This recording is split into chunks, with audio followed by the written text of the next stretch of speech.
position. Since the floor's position is within the real map, Mario is instantly snapped out of the VPU back onto the horizontal PU grid. This is called an overflow jump. It all happens inside of a single frame, so there's no moment where Mario is inside of the VPU. In fact, it always happens inside of a single quarter step, because for a jump to overflow into a VPU, the speed needs to be large enough to reach it in a single quarter step, and upon colliding with the ground, Mario's movement is automatically interrupted for that frame. This is exactly what happens here. On this frame, Mario has negative 2,648,000 speed in the X direction and 1,287,000 speed in the Z direction, or 40 PU speed in the negative X direction and 20 PU speed in the Z direction. After losing 20% of his speed, he goes down to 32 PU speed to the left and 16 PU speed down.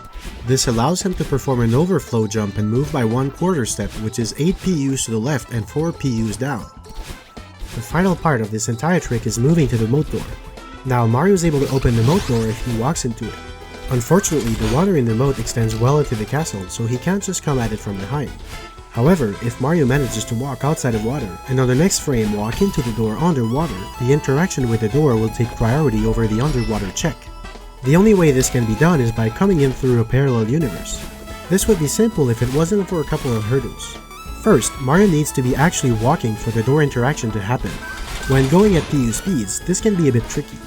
When Mario moves between PUs, he'll start walking only if his next position happens to be where a floor is close enough to him. If the floor is below him, Mario will start falling instead. Fortunately, the moat floor is large and flat, so this doesn't pose much of a problem. The second hurdle is a bit more complex. In short, while Mario is walking with PU speed, if he doesn't complete all 4 quarter steps of his movement without encountering any collision, the game will crash due to an overflow error. Here, unfortunately, Mario's speed and position don't work out for this to be possible. In fact, because Mario is at position 390,000 on the x-axis and 194,000 on the z-axis, and his speed is negative 1.5 million on the x-axis and negative 788,000 on the z-axis, he needs to move for a single quarter step to line up with the original map, which would cause the game to crash. Thankfully, there is a clever workaround. If instead, the stick is left completely neutral, Mario will also start walking and the conditions that caused the crash are reversed. Now the game will crash only if Mario does complete all 4 quarter steps without encountering any collision. This means that Mario can move for a single quarter step without crashing the game.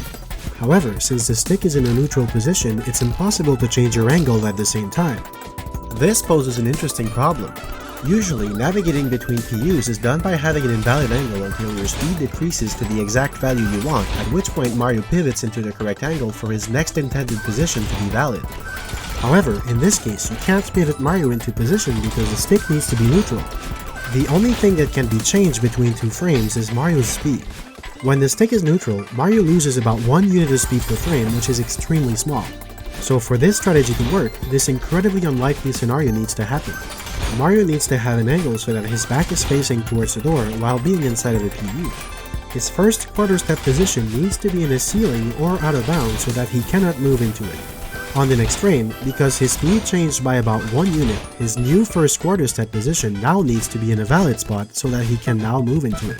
Therefore, on the first frame, Mario's first quarter step position needs to be at a point that is out of bounds, but that is within 1/4 of a unit of a point that is not only inbounds but also within this radius of the moat door. Such a scenario cannot possibly happen, right? Well, it turns out it can happen. It doesn't look like it, but there is a tiny gap between the inside and the outside of the moat door where there's no ground to stand on, so it is considered to be out of bounds.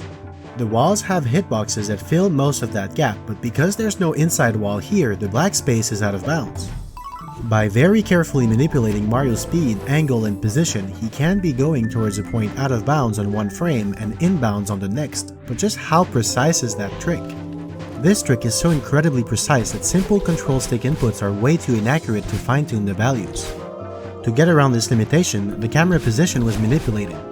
By pressing and releasing R at the waterfall, the camera is carefully positioned in a way that alters ever so slightly the angle at which it looks at Mario from millions of units away. This specific angle is perfect for the entire manipulation to line up just right. Do you see it? Okay, let me get closer. This is Mario's next intended position on the first frame, which is out of bounds, so he stays in his parallel universe. And that is Mario's new next intended position on the second frame, which is inside of the wall.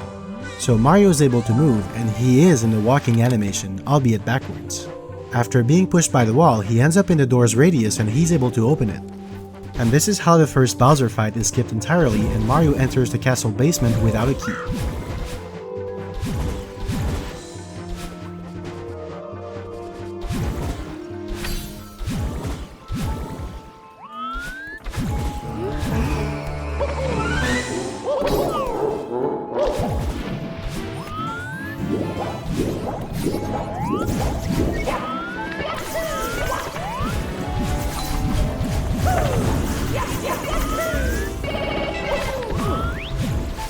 Here, since Mario entered the door from the inside out, he appears outside once he's in the castle. This dark room is used during the door opening cutscene, so there is a real floor inside. However, there are no walls, so once Mario hits the inside wall, it pushes him back inside. You can also see the entering water interaction that I talked about earlier. As soon as Mario enters water, he is instantly snapped to the surface and enters a swimming state. This is called dive grinding. The way it works is quite simple. Mario is on the very edge of the platform, but he's facing away from the platform by a tiny amount.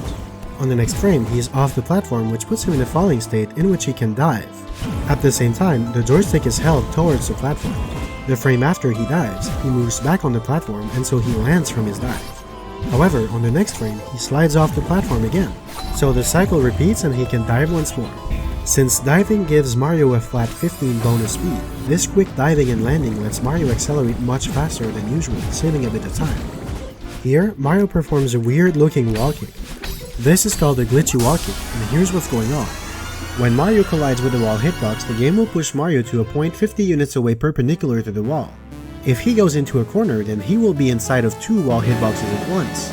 In that case, the game simply pushes Mario 50 units away from one wall, then 50 units from the other. But in what order? You might think that doesn't matter since it happens within the same quarter step and Mario is never actually found inside one of the walls. Well, it actually does matter.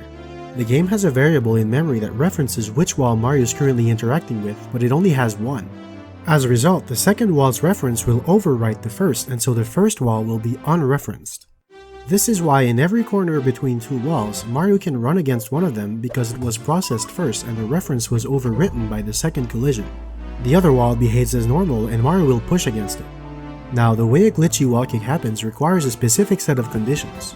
Because this wall is unreferenced, if Mario is simply in a corner between the walls, he won't be able to wall kick at all because the game will check for his angle against this wall instead, and for a wall kick to be possible, Mario needs to face within 45 degrees of the wall he wants to wall kick on. What needs to happen is that Mario needs to hit only this wall on one of the quarter steps of his movement and then hit the corner on a later quarter step.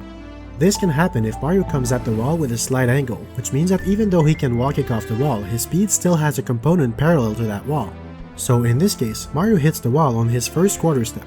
The game pushes him back, but he was also moving towards the other wall. At this point, this is the referenced wall, and because Mario is coming at it head-on, he will bonk on it on the next frame or be able to wall kick. On the next quarter step, the same thing happens and he moves to the left a little bit more. Eventually, on the last quarter step, Mario ends up in a corner between both walls and the collision is handled with this wall first and this wall second. Now at this point, Mario is already set to be able to wall kick on the next frame, but since then the referenced wall changed. So he is able to wall kick, but off the other wall which he's nearly parallel to. When wall kicking, the wall acts like a mirror, so Mario comes off the wall with the same angle he hit it with. This is why Mario is able to wall kick, yet stay roughly in the same direction. Here, Mario performs a different type of BLJ called the side BLJ. The way it happens is similar to dive grinding. Since Mario's angle is ever so slightly off towards the lower step but his input direction is slightly towards the higher step, when jumping from the lower step, he immediately lands on the higher step, but on the next frame, his backward speed carries him back to the lower step where he jumps again. This cycle repeats itself every 2 frames, letting Mario gather enough backward speed so that none of his quarter steps collide with the wall. He also lands on the fence for 1 frame, which makes him go in a sliding state. This allows Mario to change his angle by a little bit in midair and have better control over where he's headed. The bounce on the ground also allows him to hit the back wall of the Bowser in the Fire Sea entrance while sliding backwards, which doesn't allow him to grab the ledge, saving a bit of time. He also completely bypassed the Dire Ducks entrance. This is simply because the loading trigger is only 378 units wide and checked on every frame, so with Mario's speed being negative 386 in the X direction, thanks to very careful positioning, he's able to skip over the trigger entirely.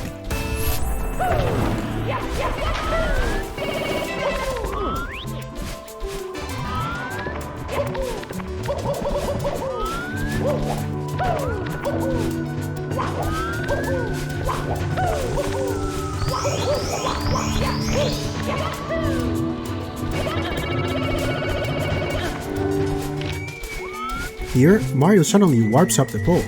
How is this possible?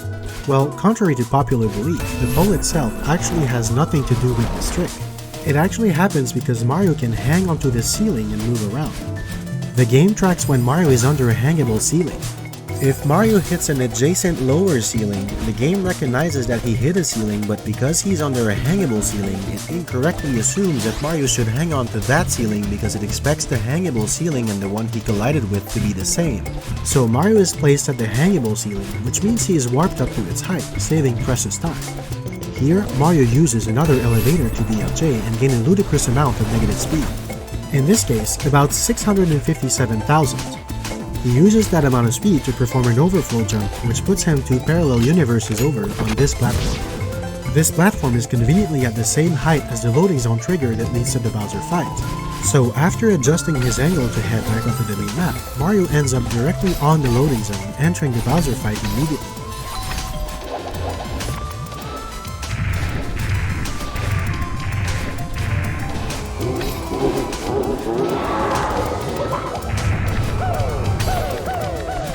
This BLJ looks pretty cool, but it's not only for show. It helps position Mario closer to the bomb, which saves time. The camera is set back to Mario Cam to save the game from rendering things that would make it lag. This is actually slower on emulator, but the community recently switched to timing this category's tasks on console and optimized them with the Nintendo 64 in mind. Interestingly, the basement door can be opened from the inside even without the key, but the 30-star door can't, so Mario is stuck in here. But he can enter Dire Dire Ducks and then exit the stage with the pause menu instead.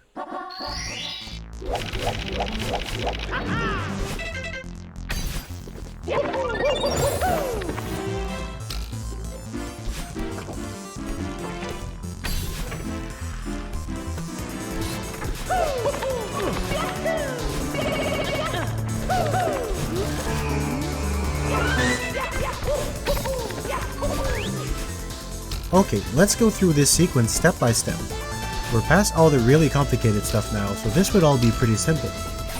This spiral staircase has a weird property. The floor up here is very close to the ceiling below. When Mario is close enough to a ledge, he can grab the ledge and pull himself up. This interaction takes priority over the collision with the ceiling, letting him go through the ceiling entirely. When pulling himself up, Mario hits the wall. This cancels the animation of Mario pulling himself up and saves a few frames. Now, Mario sets up yet another BLJ in the stairs. This time, he only reaches about 700 speed, but it is still enough to clip through walls with careful movement. After hitting this wall, he uses C-Up, which changes the camera to first person. In first person mode while against the wall, Mario's facing angle will be directly at the wall. Since he still has backward speed, he shoots away from the wall. The first person mode is then cancelled on the next frame to regain control of Mario. Mario also kicks up the stairs. Kicking allows Mario to be airborne without the 20% speed loss that comes with a jump. Because he needs to keep as much speed as possible for the rest of this section, kicking is much more efficient. Next, Mario actually stops at the star door. The text box that tells him he doesn't have enough stars has a very useful property. Mario's speed coming into it is preserved and his facing angle can be redirected anywhere after gaining control. He does still turn around to face the door first, which is actually useful. When gaining control, Mario crouches, which puts him in a crouch slide state. In this state, sliding speed is used. Now there is a property of sliding speed that I glossed over when I talked about it earlier. Sliding speed is actually a vector with a direction and an amplitude equal to Mario's movement. Since he's now facing the door immediately before he gains control, his sliding speed is pointing this way because that's the direction he was moving in, and his horizontal speed is pointing that way because he has backward speed. This means that entering a sliding state turns what used to be backward momentum into forward momentum. Using first-person mode cancels that sliding state immediately. It puts Mario in a different state called C-Up slide, out of which he can't jump. However, he can punch. Punching brings its own set of problems though. Midway through his punch, Mario hits a wall. Normally, if Mario punches a wall, he'll lose all of his momentum and be recoiled back. The reason why it doesn't happen here is a combination of many factors we've talked about already, all coming together in the perfect way. When Mario's punching, the game takes a point 50 units in front of Mario and checks if there is a wall within 5 units of it. If Mario is facing anywhere within about 25 degrees of a wall, this check will find the wall and Mario will punch it. However, everything involved with collisions and movement happens in a very specific order. Here's how the process goes and why Mario's punch never finds the wall right in front of him. First, the game checks if Mario is colliding with the wall. He isn't, so nothing happens. Then, the game checks if Mario's punch is within 5 units of the wall. Since Mario is still a bit away from the wall, it isn't, so again, nothing happens. Next, the first quarter step of movement happens, and because of Mario's high speed, he ends up here. But this situation's a bit more complex. You see, Mario isn't actually against the wall, but rather in the corner between two walls forming an obtuse angle.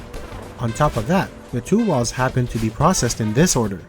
So first, wall 1 is processed but Mario is beyond its hitbox and is unaffected. Then, wall 2 is processed and Mario gets pushed back perpendicularly to the wall. But because his angle is off by a small amount, he also moved towards wall 1 and is now inside its hitbox. But remember, wall 1 was already processed for this quarter step, so this collision goes undetected. On the next quarter step, the same process happens. He gets pushed back by wall 2 and inches further in wall 1. Repeat this over all 4 quarter steps, and by the end of the frame, Mario is well inside of wall 1. Now, at the beginning of the next frame, the first thing that happens is a new collision check. This time, the game detects that Mario is in fact inside of wall 1 and so it pushes him out before anything else happens. And only then, Mario's punch check is made, but now, because of wall 1's angle, Mario is pushed away from wall 2 and his new position is again too far for the punch to connect. The exact same process is repeated for every frame of Mario's punch, and so even though he's right in front of it, he never hits the wall and gets to conserve his precious speed. Now, Mario needs to climb up the room to reach the infinite stairs. To do that, he does a series of special wall kicks. When Mario bonks on a wall, he has 5 frames to perform a wall kick. His speed is also set to -16 on the next frame after his collision. If Mario times his wall kick perfectly on the first frame of the collision with the wall, he will be able to wall kick off of it before his speed is set to -16. When that happens, he gets to keep whatever speed he had. This is called the first frame wall kick or firstie.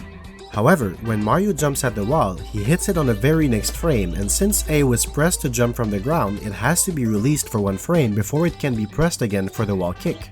This causes Mario to lose all of his precious speed. This is why the initial wall kick is pause buffered. By using the pause, Mario is able to jump on 2 consecutive frames and get around this problem. After that, every subsequent wall kick is done frame perfectly to keep all of his speed and jump up the room. That speed is enough to clip past the 70-star door and into the infinite stairs. Now, you may remember that Mario's vertical speed is a function of his horizontal speed when he does a single or a double jump. This is why he can jump up so high here. Because his horizontal speed is 315, he inherits 52 plus 1/4 of 315 or 130 vertical speed, then immediately loses 4 speed due to gravity. However, he does lose 20% of his forward speed as he jumps, and he drops down to 252. So how can he go up the supposedly infinite stairs like they're nothing?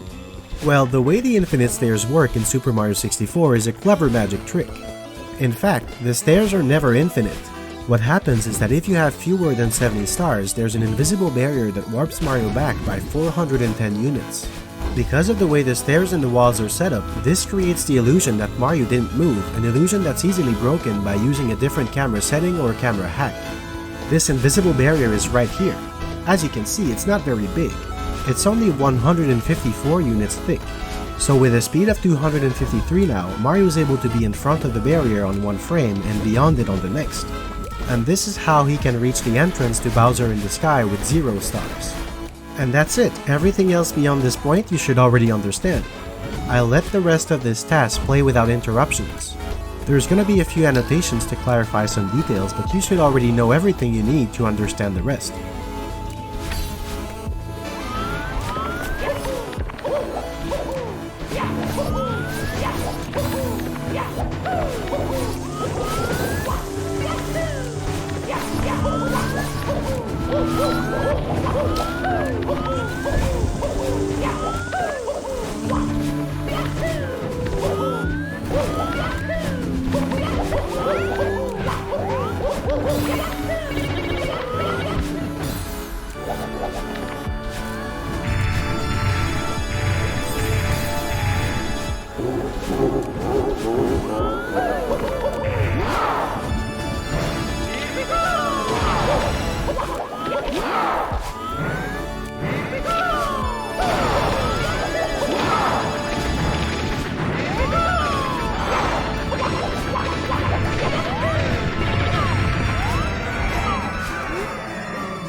And there you have it, Super Mario 64 beaten in 4 minutes and 20 seconds thanks to all sorts of crazy tricks. I hope that with this knowledge you can now appreciate the work that was put into making this tool-assisted speedrun, and I hope that you learned a bit about how this beautiful game works. Thanks for watching!